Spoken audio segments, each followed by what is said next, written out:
Today's DIY video is about installing camera doorbells on the outside of your home. This is a Blink, but what I'm showing you here applies to a lot of different variations of this technology. I'll show you all the different tips on where you should mount it.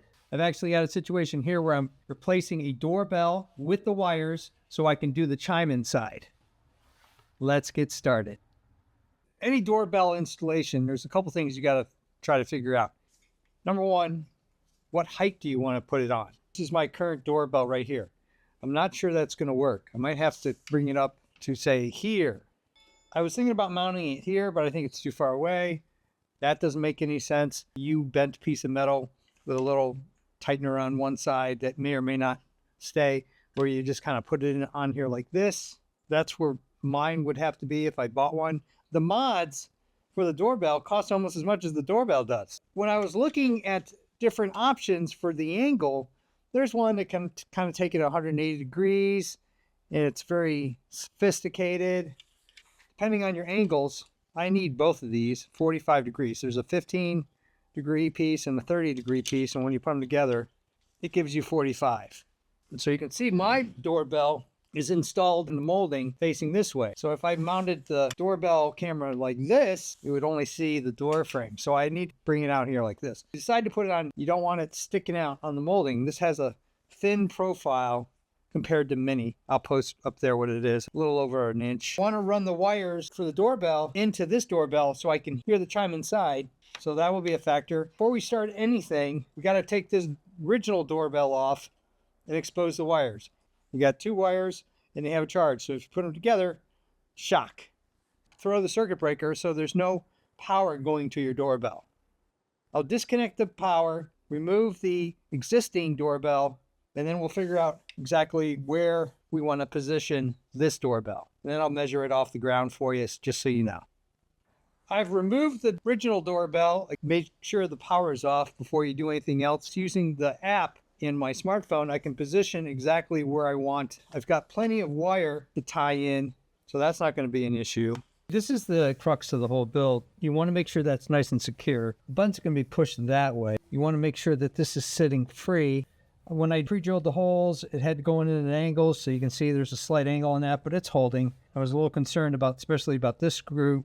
When I pre-drilled the hole, I was going to ding the wire, but it's moving freely, and it seems like it hasn't been dinged. All good going forward. We've got really small screws, and these are really important not to lose. I actually have a tray here sitting in the bottom below so that I don't lose it, and I'm magnetizing them. You want to run the doorbell wire through this second hole, and then you've got these two tiny screws. You want to be careful. If you can use a magnetic screwdriver, that would be ideal. Put the 15-degree section, tighten it up, and you got to be careful because it's plastic. You don't want to crack it. Even though the electricity is off, it's just good practice to separate these and make sure they don't touch together. It's nice and tight.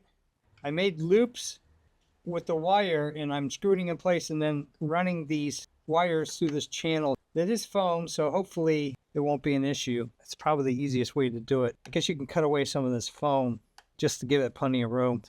The wires are connected. I'm going to push this in place. I want to make sure all three of these holes are clear so that when you screw in this plate, there's no binding or you're not rubbing up against the wires for the doorbell.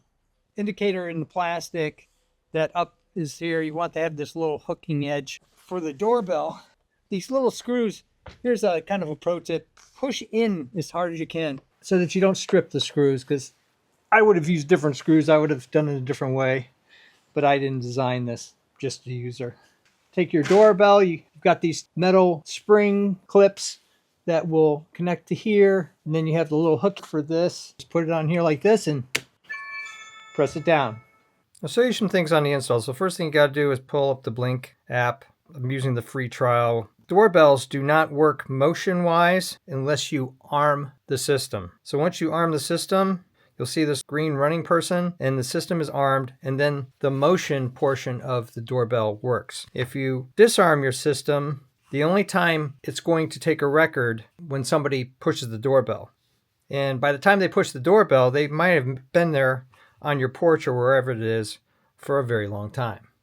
So I wanted to show you clips. It's easier to do it inside than it was outside.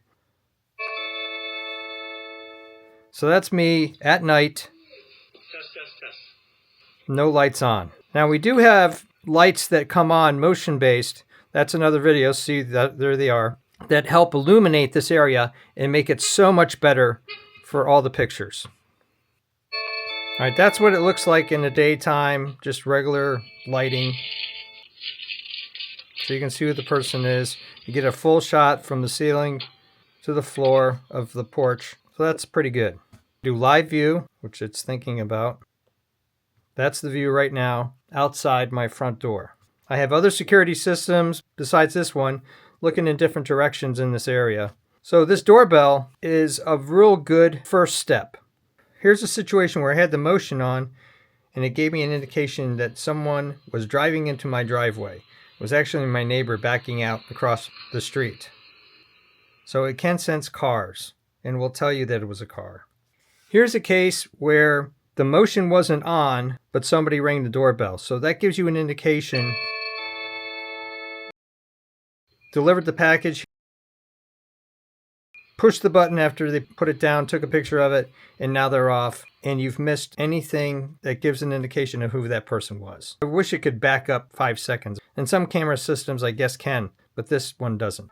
You've installed your doorbell camera. It's working. At least it's connected to the system. But it's not working on your Chime, even though you've installed the wiring. Well, there's a couple extra steps you have to do on the software app to complete the installation. I'll show you those so you can finish the project. Go to these 3 buttons, select, go to device settings, general settings, make sure all your firmware and everything's up. You can check your network strength and your connection. Those are both good. It will also give you the temperature. When you put the security measure on, you don't want to take and seal up this area because that gives you the temperature outside. Go back, doorbell chime settings. Use a Blink mini camera chime. Well, if you don't have one of those, but you do have a chime, here's your doorbell kit.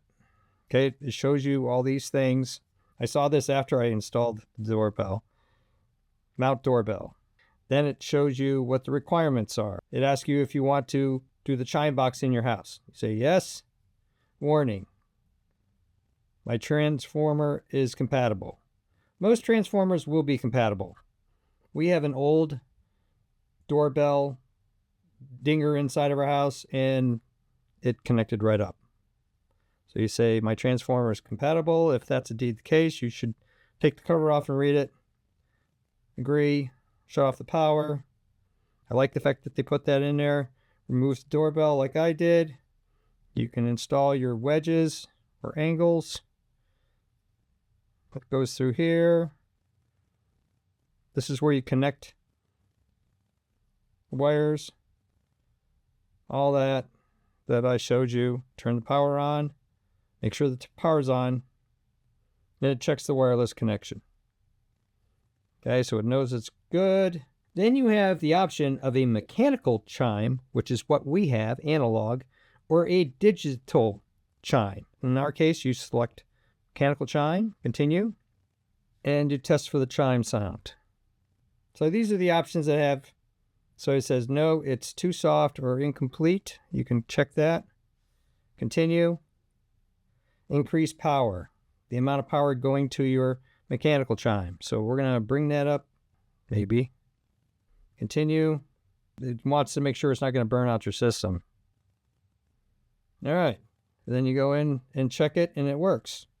If it doesn't work, you can go back here to the steps. It's all really good. Get you back to the... Go back to mechanical chime. If you had digital chime, it would do the same thing. Hear it upstairs. It's already done. So I said, yes, the chime is good. Continue. It's doing a power analysis. And everything works. And now your doorbell is secure and safe. Thumbs up and comments, always appreciated. Thanks for watching. If you're interested in all sorts of tech installations, both inside your home and outside your home, security systems, making and breaking things, designs of all kinds, I even do costumes, cosplay, and props. Check out my channel and please subscribe, because you never know what kind of evaluation or installation you're gonna see.